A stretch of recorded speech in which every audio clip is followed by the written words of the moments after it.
humbled to be present among this awesome audience in Philippines today. And I must say, the energy throughout 2 days long, and having seated at the same chair and keeping notes, it's unbelievable. Can I get a big appreciation for yourself? Yeah. So throughout the whole day long, today our theme is more about the leadership. And I picked up a few words. And correct me if I'm wrong, if you have not heard any of the words from here. Connection, vision, emotion, mental toughness, resilience, relationship, engagement, pattern, heart, challenges, trust, fear, courage, innovation, adaptability, and creativity. So if I follow these all words, I feel heavy, little bit heavy. So I want to make you some light feelings at this moment. For that, I would like to request you to stand up for 30 seconds for me. So what I want you to do in the count of 1 to 5, just take a deep breath and breathe out. So counting 1 to 5, breathe out and breathe down. One more time. 1, 2, 3, 4, 5, and breathe out. One more time. 1, 2, 3, 4, 5, and breathe out. 5, 4, 3, 2, 1. Thank you. Please have a seat. So if I collect all these words together and bring it into one word, then I may come up with one word that is, at the end of the day, not Lloyd's night, it's human. And if I say you leaders are human, then you have to put your human in front of your leadership, because you need to take care of yourself first. And once I say that you need to take care of yourself just because of handling all the activities throughout the whole day, not really, because it's more than that. More than that, because you don't need to concern on the information or knowledge. You need to be a visionary leader. And that's why you need to be an imaginative leader. And once I say the word imagination, I mean using your brain. Not like the spare one that I have, but your original one. And once I say utilizing the brain, I also mean having a proper control over the speed of your mind. Having said that, let's move on. That's the reason why our wellness of our body as well as our brain is important, being a leader of 21st century. And for this, I have a model that covers the word brain itself, which comes with 5 letters: balance, renew, adapt, integrate, and nurture. By that I mean being an insightful leader, a resilient leader, an agile leader, an expansive leader, and an empowering leader. Which I'll be giving one tip for each of the parts, but for that I need to give you a little bit information regarding the brain science, which is actually called the neuroscience of leadership, and which was first coined by Dr. David Rock on 2006 only. And that the background comes from the information advantages like fMRI or UGG, where we can scan the brain of the leader who are doing some sort of activities, and we can see which part of our brain the blood is flowing and what part of our brain the blood is not flowing. As a summary, we can say on particular activity, let's say creativity, the particular part of our brain is more active and others are not. If we can say this, then we can also know which part is more important to take care of to do what sort of work. To understand this, I would like a little bit educate you around three most important parts of our brain, which includes our PFC, or prefrontal cortex, which is in the front. If I stand like this is our PFC, which is just at the back of our forehead. PFC, or prefrontal cortex, is also called our thinking part of our brain. Is also known as our executive part of our brain, which is responsible for decision making, calculating, analyzing, evaluating, comparing, and most importantly, inhibiting. Prefrontal cortex, in terms of their size, is only 4% of the total brain, but it takes 80% of the brain's energy. So you can understand it's working throughout the whole day, and all the works are important for any leader.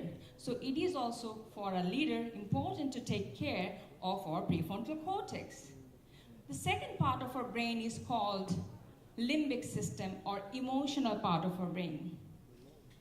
And limbic system has got a small tiny part of the brain which is called amygdala. And amygdala is a small part within the emotional part of our brain, which is responsible for, again, 3 more F's, but little different than yesterday, which includes fight, flight, or freeze. But some of the scientists say that 5 F's, including fist and make love, but I'm not covering on those two. Another interesting research that says our brain has got an organizing principle of scanning the environment 5 times a second. And on the basis of it, our brain can understand whether the environment is for or against. If it is a reward for me or it is a threat for me. If it is a threat for me, then I do not take part to the situation. I do not go forward. And if it is a threat, then I take myself away from the situation. So bottom line to say, if we need to have a proper brain functioning, then we need to put ourselves in a reward state more and more. And for that, my 5 tips includes, first, balance.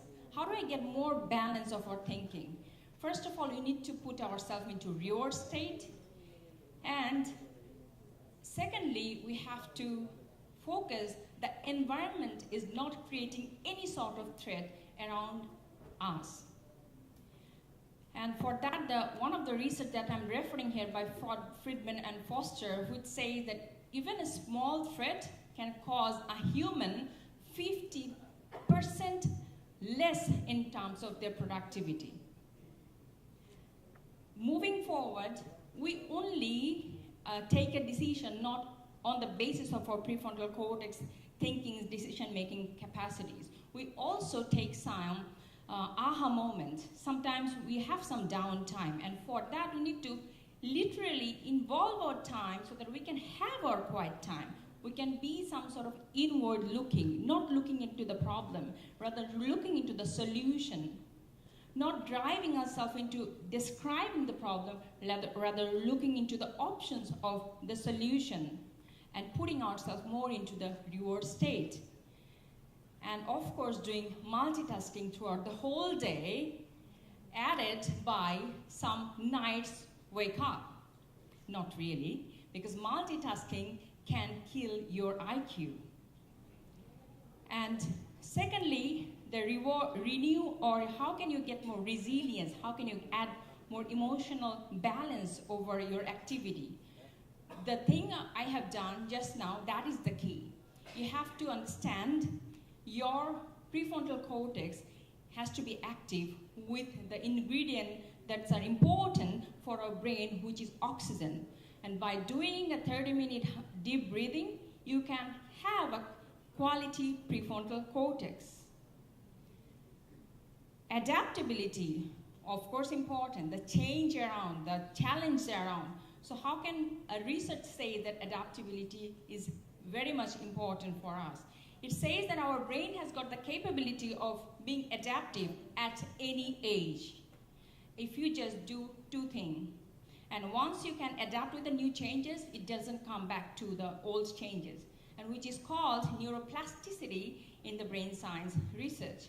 And by doing only two things, which is you have to have a goal and pay enough attention to the new habits that can bring the goal into your life, which can act followed by your positive feedback. And only the positive feedback can stick your new habit. Number 4, integration. We need to work, as a leader, we need to work with other people. So integration is important, and it comes with some sort of emotional bondage with other people. And once we call the emotional bondage, then the social motivational factors are also important.